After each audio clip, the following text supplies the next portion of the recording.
Siskel and Ebert, again, had been started by Tribune.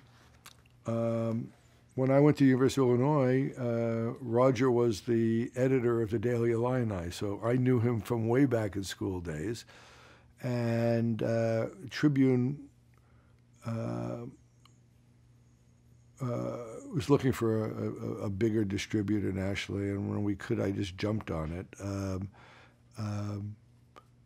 We're such a simple show. Again, just personality.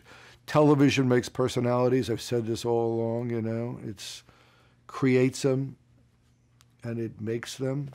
They were perfect together. They had this great banter. They were smart about what they did. They had their opinions.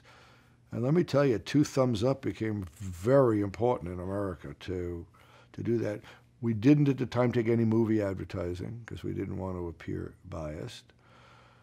I remember we would go out to dinner.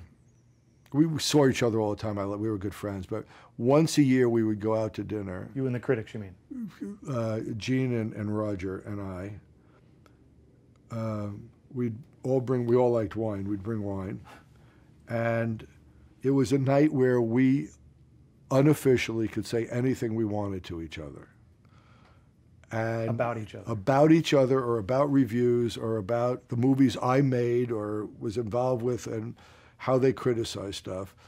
But during the year, I didn't want to do it because I believed that you had to have an arm's length. It was a journalistic thing, that they had the right to do what they want, and I didn't want to get on them. So even when they reviewed a Disney or Paramount movie, depending on what it was, I would never say that, you know.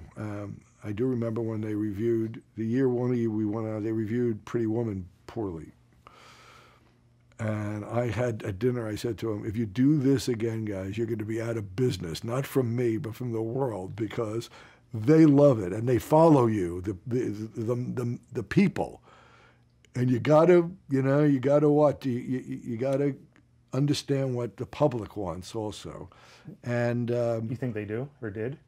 Yeah, I think they listened a little bit. They never gave up not just for mine, but they never gave up saying what they felt. But yeah, I think they had an ear for what the public wanted. Otherwise, the public wouldn't follow them. I mean, I could go review 30 things. If you go to the first 5 things that I review and say are good and you don't like them, you're going to stop reading about me or listening to me. So you have to sort of stay with your public somewhat. But that was, again, another iconic show that just went on and on. And Right. after a while, everybody wanted to advertise in it. And it was a great, if you were home on Saturday night in any market between 6 and 7, you'd probably watched it. And a lot of people went to the movies because of what they said. They were very, very important to the movie business.